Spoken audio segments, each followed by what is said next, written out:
नमस्कार प्यारे साथियों, पुनः स्वागत है आप सभी का अपने YouTube चैनल यूके टीचिंग परीक्षा पर। जुड़ जाइए एक सकारात्मक ऊर्जा के साथ, कॉपी कलम उठा लीजिए और मेरे साथ आपको नोट्स बनाते हुए चलना है।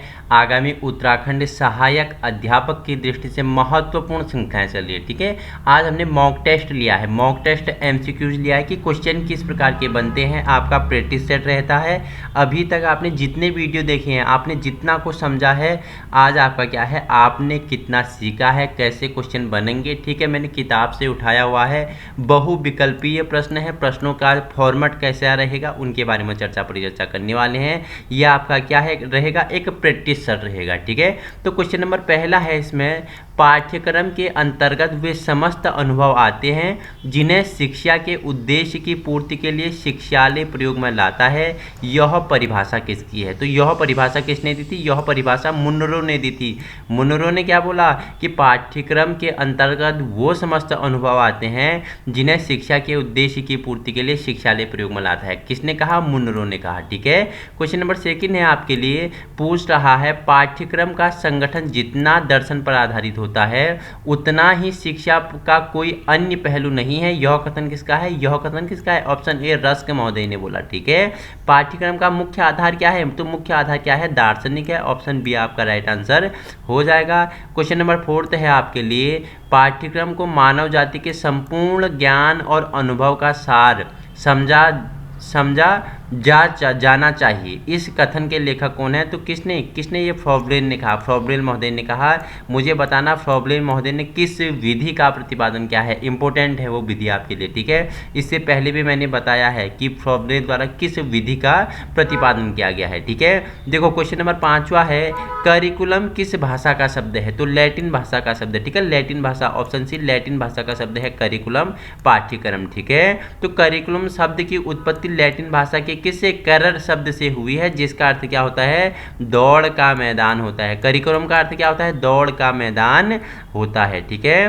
क्वेश्चन सेवंथ है आपके लिए, पाठ्यक्रम शिक्षक के हाथ में एक साधन है जिससे वह अपने विद्यालय में अपने उद्देश्यों के अनुसार अपने छात्र को कोई भी रूप दे सकता है। किसने कहा था, इंपॉर्टेंट स्टेटमेंट है, तो किसने कहा था, कनिंघम ने कहा था। क्या कहा दिया कि जो पाठ्यक्रम है शिक्षक के हाथ में क्या है, एक साधन है जिससे वह अपने विद्यालय में अपने उद्देश्यों के अनुसार अपने छात्र में कोई भी रूप दे सकता है। कनिंघम महोदय का ये क्या है, स्टेटमेंट है, ठीक है। क्वेश्चन नंबर 8वां है आपके लिए, पाठ्यक्रम निम्नलिखित में से किसके लिए उपयोगी है, तो किसके लिए उपयोगी है, तो देखो शिक्षा के उद्देश्यों की प्राप्ति के लिए, ऑप्शन ए राइट आंसर हो जाएगा। शिक्षा प्रक्रिया क्या है, व्यवस्थीकरण, ऑप्शन बी भी राइट आंसर हो जाएगा।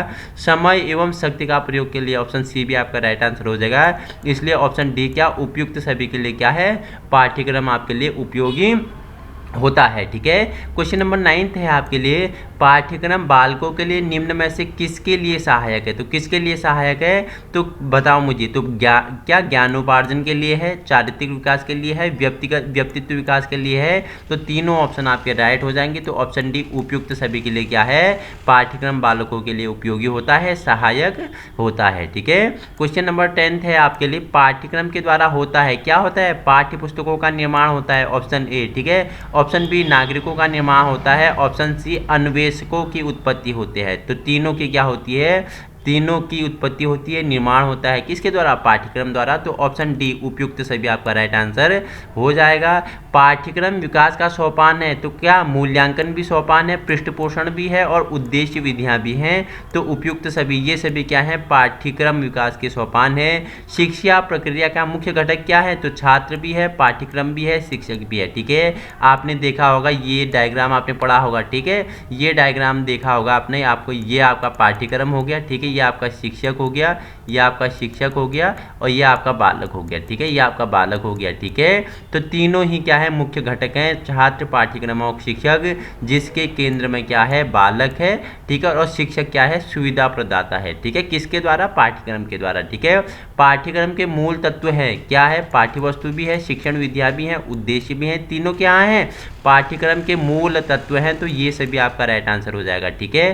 क्वेश्चन नंबर आपके लिए 14 है, पाठ्यक्रम विकास की प्रकृति होती है, कैसी होती है, निरंतरता होती है, चक्रीय होती है, भविष्य उन्मुक्त होती है, तो ये सभी होती है। ठीक है, पाठ्यक्रम को प्रभावित करने वाला घटक है तो क्या है, तो परीक्षा प्रणाली भी है, अध्ययन समिति भी है, सामाजिक परिवर्तन भी है, तो ऑप्शन डी चारों आपके क्या हैं, राइट आंसर हैं। ठीक है, क्वेश्चन नंबर 16 है आपके लिए, उद्देश्य किसी बात का वह बिंदु अथवा अंत है जिसकी दिशा में कार्य किया जाता है, यह एक नियोजित परिवर्तन है जो उस क्रिया द्वारा लाया जाता है जिसे हम करने जा रहे हैं। यह परिभाषा किसकी है, एनसीईआरटी। ठीक है, एनसीईआरटी। ठीक है, मैंने जब प्रमुख परिषद एवं संस्थाएं बताया था उसमें मैंने एनसीईआरटी के बारे में बताया था। मुझे आप कमेंट में बताएंगे कि एनसीईआरटी की स्थापना कब हुई थी। ठीक है, एनसीईआरटी की स्थापना कब हुई थी, और एनसीईआरटी के ही तर्ज पे एससीईआरटी की स्थापना कब हुई थी। ठीक है, देखो जो बच्चा क्या करेगा, एक्टिविटी करेगा उसे याद हो जाएगा। ठीक है, वो क्या करेगा,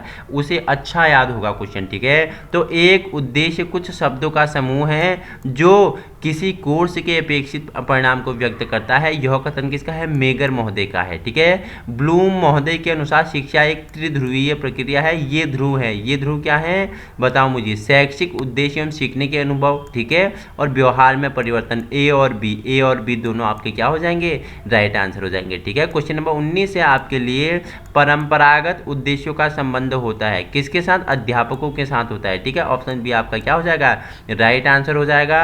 शैक्षिक लक्ष्य होते हैं, कैसे होते हैं, व्यापक होते हैं। ठीक है, शिक्षण उद्देश्यों का आधार होता है, कैसा होता है, मनोवैज्ञानिक आधार होता है, क्या होता है, आधार होता है। शैक्षिक उद्देश्यों का आधार कैसा, सामाजिक भी होता है, और कैसा होता है, मनोवैज्ञानिक भी होता है, और कैसा होता है, दार्शनिक भी होता है। बताओ मुझे क्या क्या होता है, तो दार्शनिक और सामाजिक होता है। ठीक है, जो शैक्षिक उद्देश्यों का आधार होता है वो क्या, दार्शनिक और सामाजिक होता है। ठीक है, राइट आंसर आपका क्या हो जाएगा, बताओ मुझे, डी हो जाएगा। क्या हो जाएगा, बी एवं सी आपके राइट आंसर हो जाएंगे। ठीक है, शैक्षिक उद्देश्य होते हैं, कैसे होते हैं, परिवर्तनशील भी होते हैं और निश्चित भी होते हैं। ठीक है, ए एवं बी आपके राइट आंसर हो जाएंगे। ठीक है, क्वेश्चन नंबर 24 है आपके लिए, पोस्ट है, ब्लूम महोदय ने अधिगम उद्देश्यों को कितने पक्षों में विभाजित किया, इंपोर्टेंट है, तो इन्होंने क्या अधिगम उद्देश्य को कितना, तीन पक्षों में क्या किया था, विभाजित किया था। ठीक है, ब्लूम महोदय ने क्रियात्मक उद्देश्य को कितने वर्गों में विभाजित किया, तो ब्लूम महोदय ने क्या क्रियात्मक उद्देश्य को कितने, इन्होंने 6 भागों में क्या किया था, विभाजित किया था। जी स्पेंसन महोदय ने क्रियात्मक उद्देश्य को कितने भागों में विभाजित किया, तो इन्होंने कितने, जी स्पेंसन ने 5 भागों में से विभाजित किया। ठीक है, देखो उद्देश्यों को व्यवहारिक रूप लिखने का लाभ है, क्या है, सुगम परीक्षण होता है, शिक्षण नीतियों का चयन होता है, उद्देश्यों का व्यापक क्षेत्र होता है, तो ऑप्शन डी उपरोक्त सभी आपका राइट आंसर हो जाएगा। ब्लूम ने संपूर्ण शिक्षण उद्देश्यों को कितने भागों में विभाजित किया, तो ब्लूम ने संपूर्ण शिक्षण उद्देश्यों को कितने, 3 भागों में इन्होंने विभाजित किया। ठीक है, रॉबर्ट मिलर ने 1962 में क्रियात्मक उद्देश्य को व्यवहारिक शब्दों में लिखने की विधि प्रतिपादन किया। इस विधि का आरंभ किया गया तो कहाँ से, सैन्य विज्ञान, ऑप्शन बी सैन्य विज्ञान से। इस विधि का, कौन सी विधि का, क्रियात्मक उद्देश्य को व्यवहारिक शब्दों में लिखने वाली जो विधि है, तो इसका प्रतिपादन कौन करते हैं, रॉबर्ट मिलर करते हैं। पहला क्वेश्चन आपसे पूछ लेगा, क्रियात्मक उद्देश्यों को व्यवहारिक शब्द में लिखने वाली विधि का प्रतिपादन कौन करते हैं, रॉबर्ट मिलर करते हैं। कब किया, 1962 में किया, और यह विधि का आरंभ कहाँ से हुआ, तो सैन्य विज्ञान से हुआ था। ठीक है, क्वेश्चन नंबर 30 है आपके लिए, RCEM उपागम के किस सन में उद्देश्य को व्यवहारिक शब्दों में लिखने की विधि का विकास हुआ, तो 1972, ऑप्शन सी आपका राइट आंसर हो जाएगा। ठीक है, शैक्षिक उद्देश्यों का प्रमुख स्रोत व्यक्ति है, तो व्यक्ति है, सत्य है। ठीक है, शैक्षिक उद्देश्यों के निर्धारण का दायित्व भी पाठ्यक्रम निर्माताओं का ही होता है, ये भी राइट है। कुछ उद्देश्य व्यापक एवं स्थूल प्रकृति के होते हैं, ये भी सत्य है। शैक्षिक उद्देश्य अधिक व्यापक नहीं होते हैं, असत्य हैं, जबकि ये व्यापक होते हैं।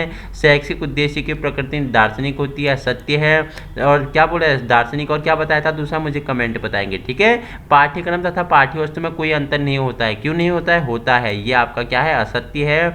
पाठ्य वस्तु तथा पाठ्यक्रम में अंतर होता है, ठीक है। ये लेकिन नहीं पूछ रहा है, ठीक है।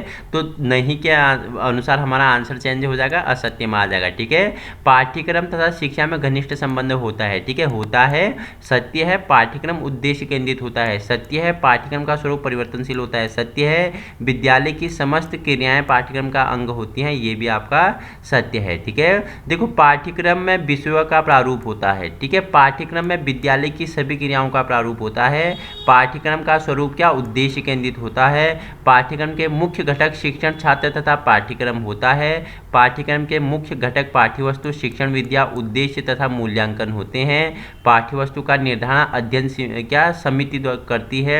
शैक्षिक उद्देश्यों के निर्माण हेतु इनके प्रमुख स्रोत का ज्ञान अति आवश्यक होता है, ठीक है। तो हमने जो पाठ्यक्रम जो करिकुलम संबंधी क्या थे महत्वपूर्ण एमसीक्यू थे, ठीक है। आप एक शिक्षक बनने जा रहे हो तो आपको क्वेश्चन हर प्रकार के क्वेश्चन बनाना आना चाहिए, ठीक है। तो हमने पाठ्यक्रम संबंधी क्या क्या क्वेश्चन किया, क्वेश्चनों का फॉर्मेट किस प्रकार रहेगा, इसमें से 4-5 क्वेश्चन आपके लिए ब्लूम वाला हो गया, रॉबर्ट मिलर हो गया, RCEM उपागम हो गया, ये आपके लिए महत्वपूर्ण होने वाले हैं। और जी स्पंसमैन महोदय ने क्रियात्मक उद्देश्य को कितने भागों में बांटा, तो 5 भागों में बांटा।